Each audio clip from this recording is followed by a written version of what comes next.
Petrol, மின்சாரம் உள்ளிட்ட எரிசக்தி இல்லாம மனுஷங்களால வாழவே முடியாது அப்படிங்கிற நிலை உருவாகிருச்சு. வீடுகள்ல நாம உபயோகப்படுத்துற மின்சாதன பொருட்கள், நம்ம வாகனங்கள்னு எல்லாத்துக்குமே எரிசக்தி ரொம்பவே அவசியம். புவி வெப்பமாறதுக்கு காரணமான புதைப்படிவ எரிபொருட்கள்ல இருந்துதான் நமக்கு எரிசக்தி கிடைக்குது. இத மாத்த, பூமியை பாதுகாக்க மாற்று வழி என்ன அப்படிங்கறத பத்தி தான் இந்த வார நிகழ்ச்சியில நாம பார்க்க போறோம். இது ஈகோ இந்தியா நிகழ்ச்சி. தொகுத்து வழங்குவதற்காக நான் பிரியதர்ஷினி. காற்றாலையில இருந்து மின்சாரத்தை உற்பத்தி செய்யறோம். அதே மாதிரி ஆக்ரோஷமா கடல்ல எழுற அலைகள்ல இருந்தும் மின்சாரம் தயாரிக்கப்படுது. ஆனா அதோட அளவு அப்படின்னு பார்த்தோம்னா அது ரொம்பவே குறைவுதான். அதுக்கு என்ன காரணம்? வரும் காலங்கள்ல கடல் அலைகளை வச்சு நம்மோட மின் தேவையை பூர்த்தி செய்ய முடியுமா அப்படின்னு இப்ப நம்ம பார்க்கலாம். கடலில் அமைக்கப்படும் இந்த காற்றாலை விசையாழிகளை அலையாழிகள் என்று அழைக்கின்றனர். ஸ்காட்லாந்தின் கடலோரத்தில் இவற்றை நம்மால் அதிக அளவில் பார்க்க முடியும். கடலுக்கடியே பொருத்தப்படும் இந்த விசையாழிகள் கடல் அலைகள் மூலமாக மின்னாற்றலை உற்பத்தி செய்கின்றன. கடல் அலைகளோட ஆற்றல் நாம பயன்படுத்துறதுக்காக காத்திருக்கு. இதன் ஆற்றல் அளப்பரியது. கடல் அலைகளின் ஆற்றலை கொண்டு அமெரிக்க வீடுகளுக்கு தேவைப்படும் மின்சாரத்தின் அளவை போல 2 மடங்கு உற்பத்தி செய்ய முடியும் என கணிக்கப்பட்டுள்ளது. பருவநிலை மாற்றம் தொடர்பான எனது ஆராய்ச்சி நமக்கு இந்த ஆற்றல் இப்ப தேவைங்கிறத காட்டுது. ஆயினும் உலகம் முழுவதும் தற்போது உள்ள அலை மின் நிலையங்களிலிருந்து கிடைக்கும் மின்னாற்றலை கொண்டு 4 லட்சம் வீடுகளுக்கு மட்டுமே மின்சாரம் வழங்க முடியும். அலை மின் நிலையங்கள் எப்படி இயங்குகின்றன? அவை ஏன் அனைத்து பகுதிகளிலும் நிறுவப்படவில்லை? அலைகள் கணிக்கக்கூடியவை. சந்திரன் தோன்றிய காலத்தில் இருந்தே கடல் அலைகளும் இருக்கின்றன. காற்றாலைகள் எப்படி காற்றின் வேகத்தை பொறுத்து செயல்படுகின்றனவோ அதே போல கடல் நீரின் ஓட்டத்தை கொண்டு கடலில் பொருத்தப்படும் விசையாழிகள் செயல்படுகின்றன. அலைவீச்சில் விசையாழிகள் சுழலும் போது அவற்றில் பொருத்தப்பட்டுள்ள கியர்பாக்ஸையும் மின் ஏற்றியையும் இயக்குகிறது. இதன் மூலம் வினையாற்றல் மின்னாற்றலாக மாற்றப்படுகிறது.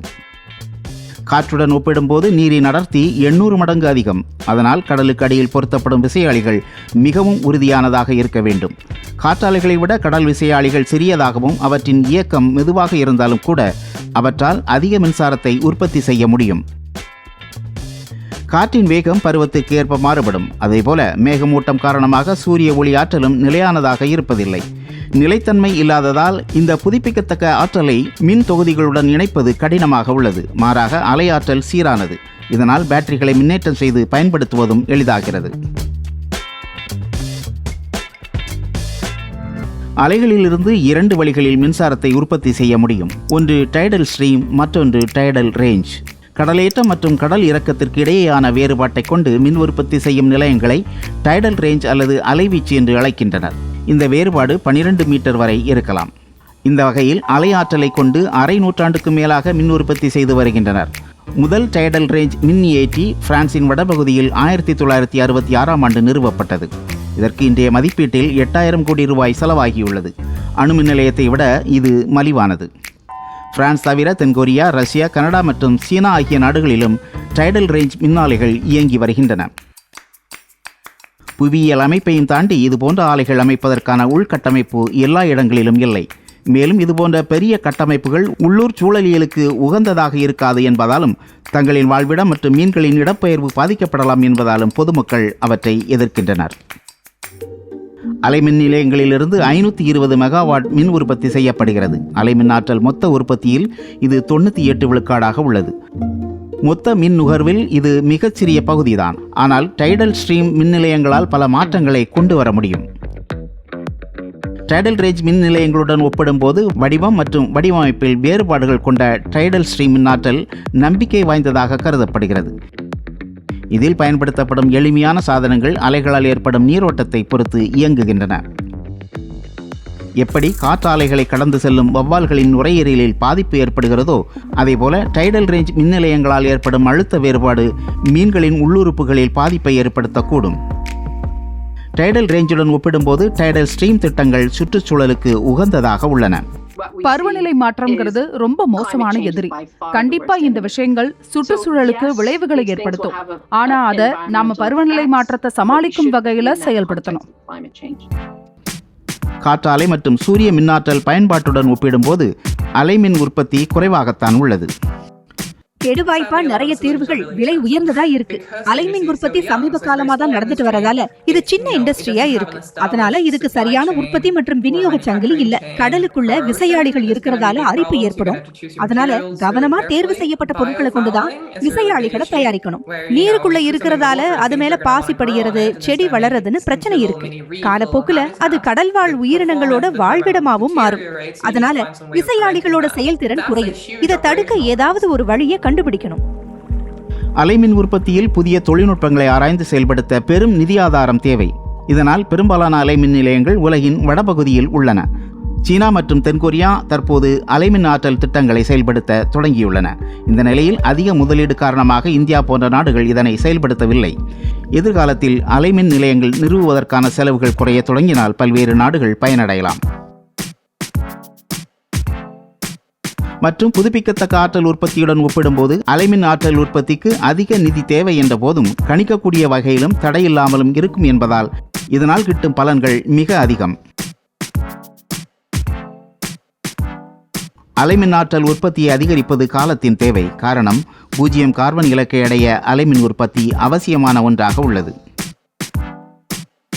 மும்பை மாதிரியான பெருநகரங்கள்ல வாழ்றவங்க தங்களோட வீடுகள்ல சோலார் பேனலை பொருத்துறதுல சில சிரமங்களை சந்திச்சுட்டு வர்றாங்க. அவங்களுக்கு உதவுறதுக்காக சில நிறுவனங்கள் முன் வந்திருக்காங்க.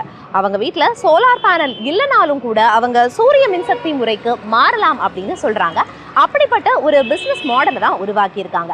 அது நமக்கும் உபயோகப்படுமா அப்படின்னு இப்ப நம்ம தெரிஞ்சுக்கலாம். நிதி ஆலோசகரான சைல் வாணி தனது வீட்டில் இருந்தபடியே அலுவலக பணியை மேற்கொண்டு வருவதால் அவரின் மின் பயன்பாடு அதிகரித்துள்ளது.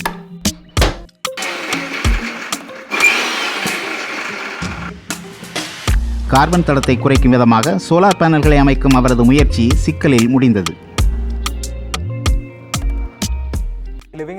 மும்பை போல பெருநகரத்துல இருக்கிறவங்களுக்கு வீட்டு மாடி மத்தவங்களோட பகிர்ந்து கொள்ள வேண்டிய இடமா இருக்கு. மத்த ஊர்ல சொந்த வீடு இருக்கிறவங்களுக்கு மாடியும் சொந்தமா இருக்கும். ஆனா இங்க மாடிக்கு போகிறது, அங்க சோலார் பேனல் வைக்கிறது எல்லாமே சிரமம்தான். அப்படியே பேனல் வச்சாலும் அதுல உற்பத்தி ஆகிற மின்சாரம் யாருக்கு சொந்தம்? நிச்சயம் அதை நான் மட்டும் உரிமை கொள்ளவே முடியாது.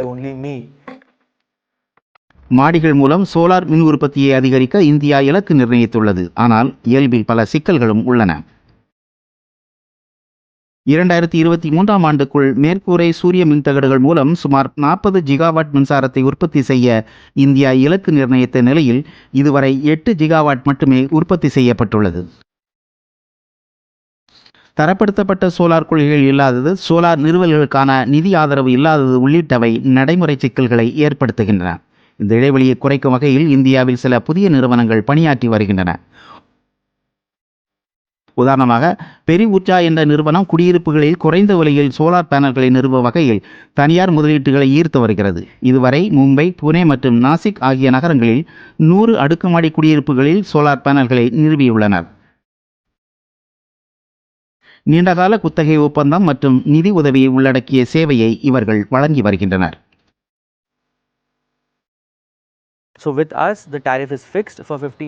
முதல் நன்மை என்னன்னா 15 ஆண்டுகளுக்கான கட்டணத்தை இப்பவே நாங்க நிர்ணயிக்கிறோம். இரண்டாவது, உங்க செலவுல இது 50 விழுக்காடு தான். மூணாவது, 15 ஆண்டுகளுக்கு அப்புறம் அதை நுகர்வோர்கிட்ட இலவசமா கொடுத்துடுவோம்.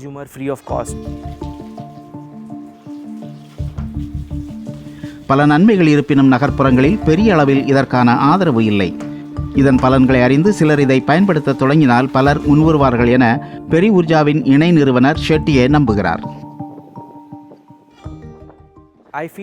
இதன் மேல நம்பகத்தன்மை அதிகரிக்கணும்.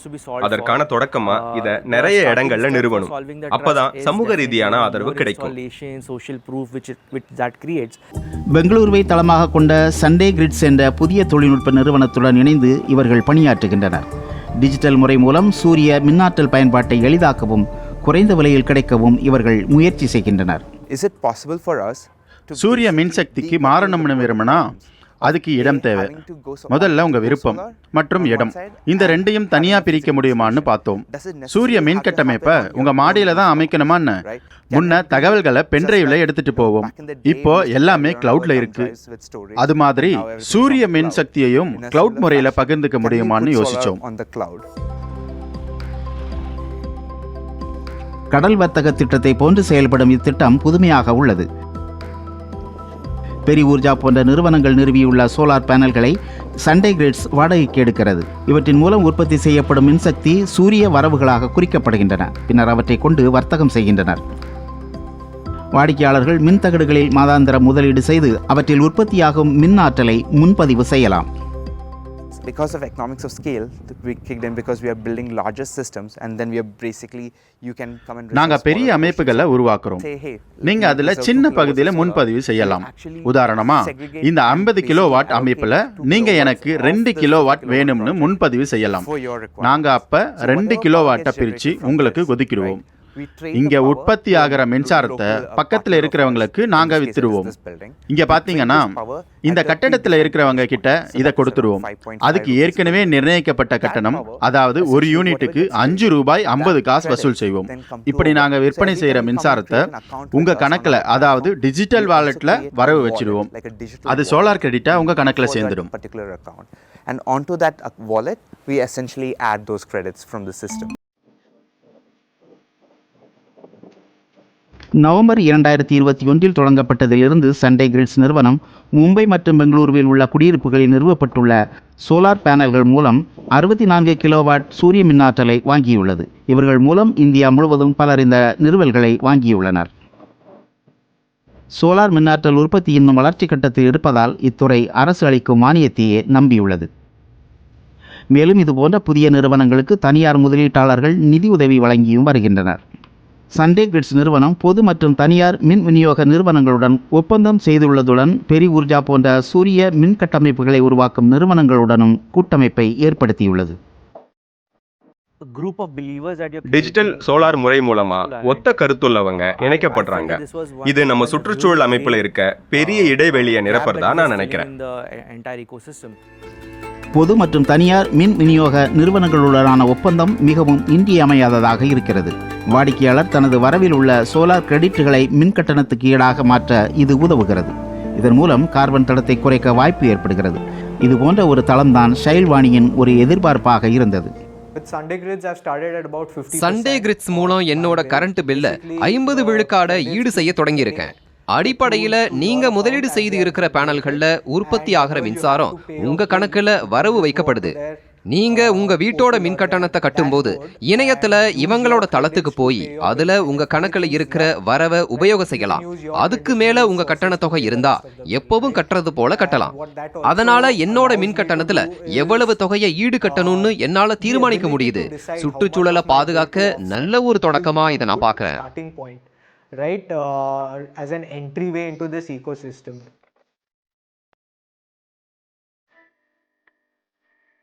டிஜிட்டல் சூரிய ஆற்றல் துறை ஆரம்ப கட்டத்தில் உள்ளதால் ஒரு சில நகர மக்கள் மட்டுமே இதனை அணுக முடிகிறது. ஆனால் தூய்மையான சுற்றுச்சூழலை சாத்தியமாக்க மிகப்பெரிய ஆற்றல் பெற்றதாக டிஜிட்டல் சோலார் எதிர்காலத்தில் உருவாகக்கூடும்.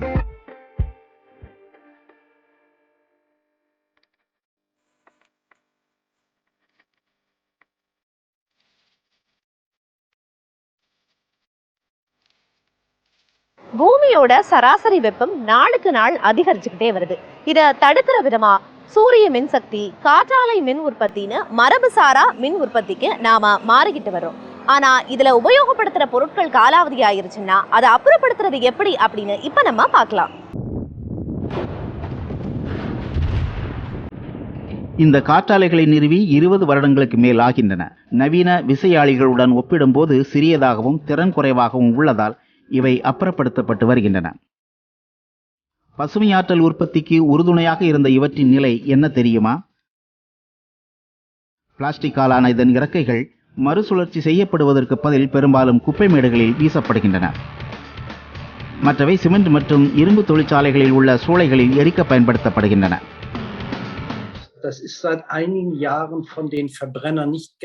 கொஞ்ச வருஷமா தொழிற்சாலைகள் இதை எரிக்க பெரிய அளவுல விருப்பமே தெரிவிக்கிறது இல்ல. காரணம் இதுல இருக்கிற கண்ணாடி அப்புறம் பிசின் கலவை. இந்த கலவை சூளையில் இருக்கிற சாம்பலை அப்படியே சூளையோட ஒட்ட செய்யுது. அதனால இது சிறந்த தீர்வு இல்ல. விசையாழி உற்பத்தியாளர்கள் சமீப காலமாகத்தான் டர்பைன் கழிவுகளை அகற்றும் பிரச்சனையை சந்தித்து வருகின்றனர். இதனால் அவற்றை மறுசுழற்சி செய்ய அவசியம் ஏற்பட்டுள்ளது. அகற்றப்பட்ட டர்பைன் பிளேடுகள் பெரும்பாலும் குப்பை கிடங்குக்கு அனுப்பப்படுகின்றன.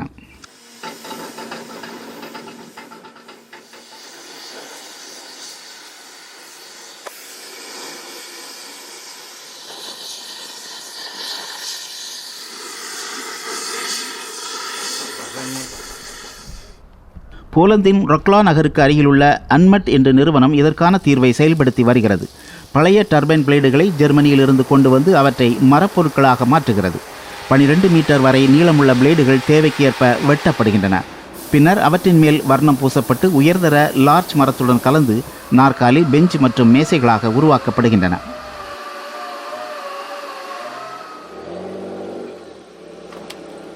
ஜிலோனா கோரா பல்கலைக்கழக மாணவர்கள் தளபாடங்களை வடிவமைக்கின்றனர்.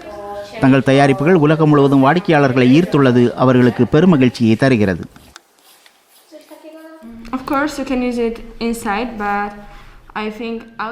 இதை வீட்டுக்குள்ளேயும் பயன்படுத்தலாம். ஆனா இவை மழை வெயில்ல ரொம்ப காலம் உழைக்குங்கிறதுனால தோட்டத்துல பயன்படுத்துறது சிறந்தது.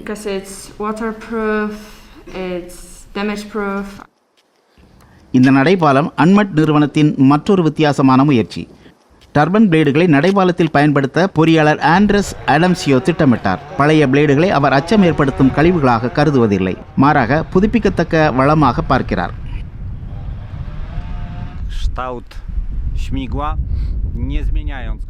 உதாரணமா இந்த பிளேடோட வடிவத்தை மாத்த நாங்க முயற்சி செய்யல.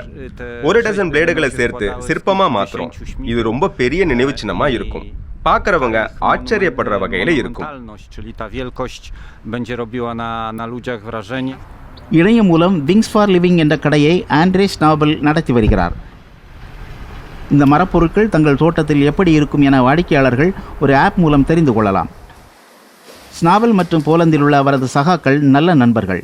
இதுபோன்ற ஒரு பெஞ்சின் விலை 1.4 லட்சம் ரூபாய் வரை நிர்ணயிக்கப்படுகிறது.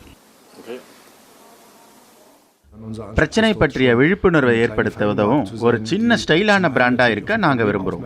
பழைய தூக்கி எறியப்பட்ட பொருட்களை அழகான தனித்துவமான அலங்கார பொருளா மாற்ற முடியுங்கிறத நாங்க காட்டுறோம். மறுபயன்பாட்டுக்கு உள்ள டர்பன் பிளேடுகளுக்கு பஞ்சமில்லை என்ற நிலையில் போலந்தில் உள்ள இவரது நண்பர்கள் தொடர்ந்து புதுமையான வடிவமைப்புகளை உருவாக்கி வருகின்றனர்.